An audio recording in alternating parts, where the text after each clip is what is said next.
Welcome in to Duval Daily presented by GenJag.com. I'm Jordan DeLugo. Thanks for tuning in. Today we're looking at Evan Engram and whether or not he'll break out in Jacksonville with Trevor Lawrence slinging him the rock, Doug Peterson dialing up the plays. We'll break it down. Is Evan Engram bound for a big season with the Jacksonville Jaguars? If you enjoy the content, please like and subscribe on YouTube. We really appreciate your support, Duval. Of course, you can follow myself on Twitter at Jordan DeLugo, Generation Jaguar, at Generation Jag. So to look at what Evan Engram will do for the Jaguars in 2022, we need to look back.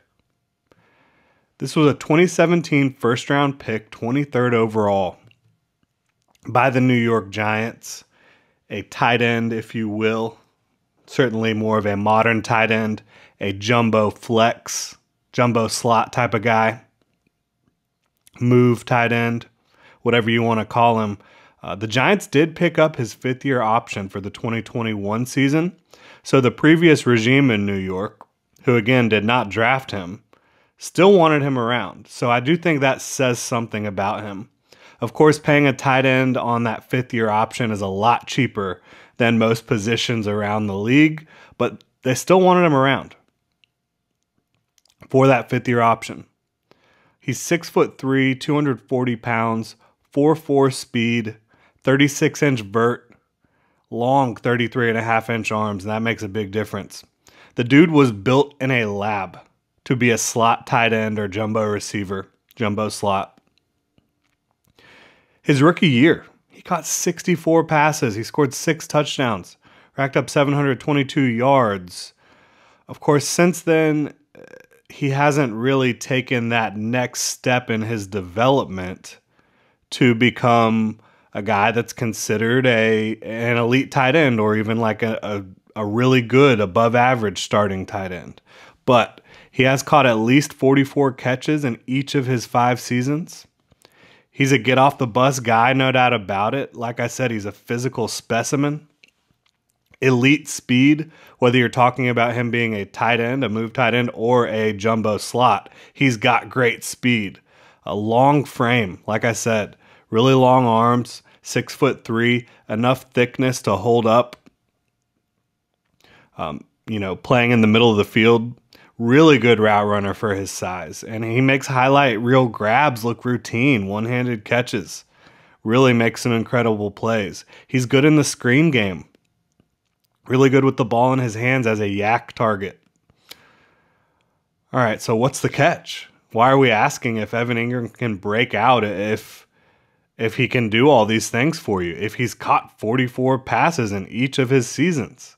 At least 44 passes in each of his 5 seasons. What's the deal? What's the catch? Why are we asking if he can break out? Well, my friends, consistency is the key. Engram has had far too many infuriating drops throughout his career, too many unforced errors on the whole. The bottom line is if he doesn't improve his consistency, he's going to keep bouncing around now that his rookie contract is up. He's on a 1-year deal with the Jaguars, $9 million. If he doesn't display more consistency, Evan Engram is going to be one of those tight ends that teams keep taking flyers on because incredible athlete, incredible highlight reel potential. And that potential comes to fruition every single season. You see it. You see the big plays. You see a guy that, wow, how many different ways can I use this tight end? But again, he puts the ball on the ground too often, and you also just see unforced errors littered throughout his tape. Not just as a pass catcher, but he'll fall down on routes.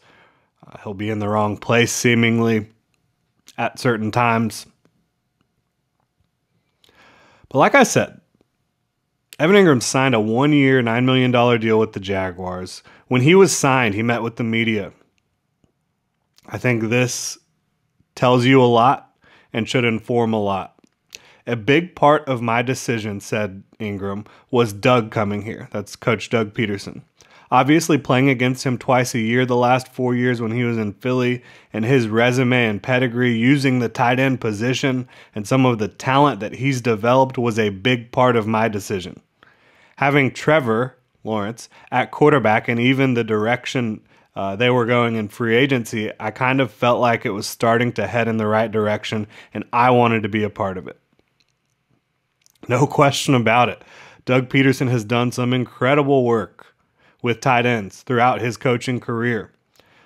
Zach Ertz, Dallas Goedert, they've had monster seasons under him, and they've done it during the same season. It's not like 1 year belongs to Ertz, 1 year belongs to Goedert. No, both guys have had huge seasons under Doug Peterson.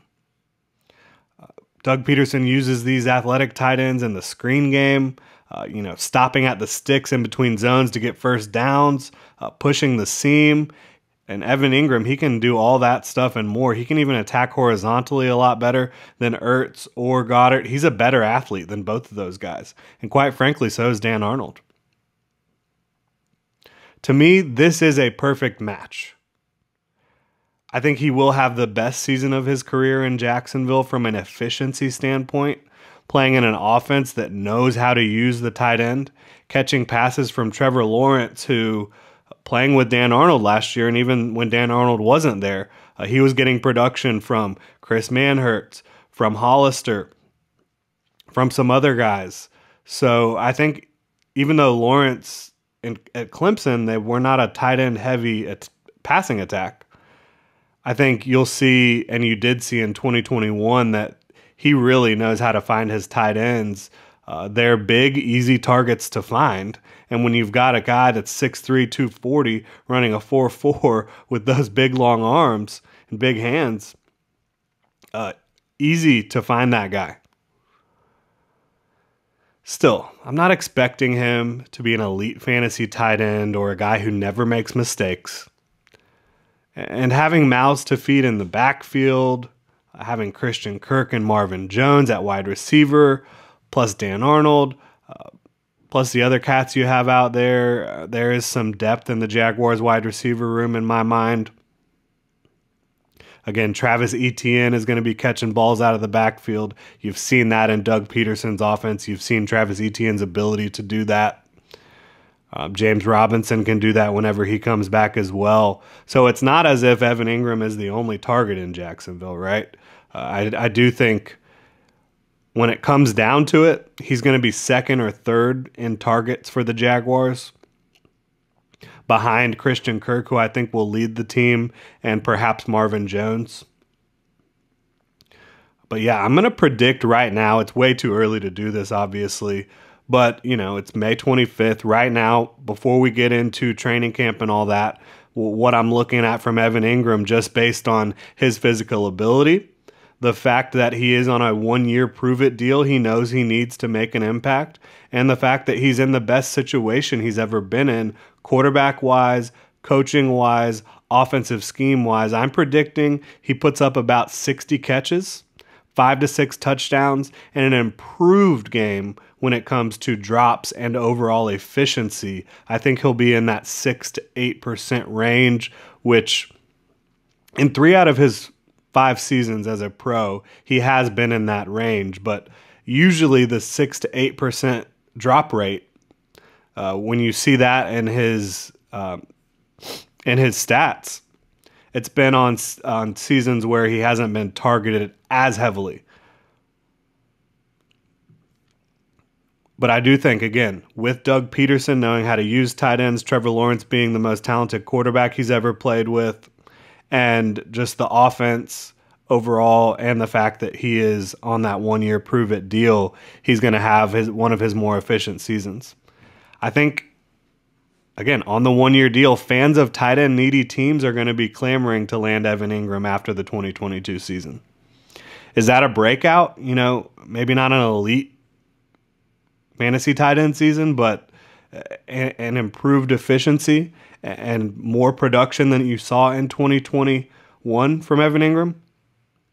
Yeah, I would say that's a breakout. He'll be productive, more efficient, than we've seen from him in a while. And I think what you really call this is a re-breakout, because Evan Engram has had big years in the league.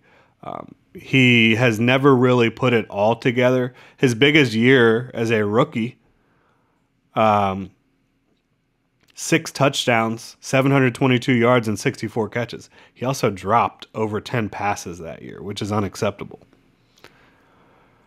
So yeah, you could say he broke out in his rookie year.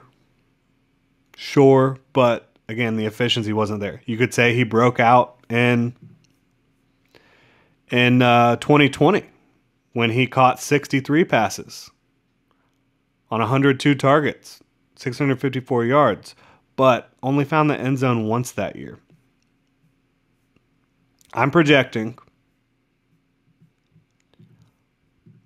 about 60 catches, 5 to 6 touchdowns, and an improved overall game, again, when it comes to efficiency. And when I talk about breaking out for the Jaguars, I'm not talking about fantasy. I'm talking about, is this a guy that's helping the Jaguars win games? I think more often than not, in these circumstances, he's going to do that. I think he's in the best situation he's ever been in. He's the best tight end Trevor Lawrence, talent-wise, has ever worked with. He's the most athletic tight end that Doug Peterson's ever worked with. I think this is a match made in heaven. Hit me up on Twitter at Jordan DeLugo. Follow Generation Jaguar at Generation Jag. That is going to do it. Thanks so much for tuning in, Duval. Make sure to hit that like and subscribe button on YouTube and check genjag.com for all the latest Jaguars news, analysis, and Duval gear.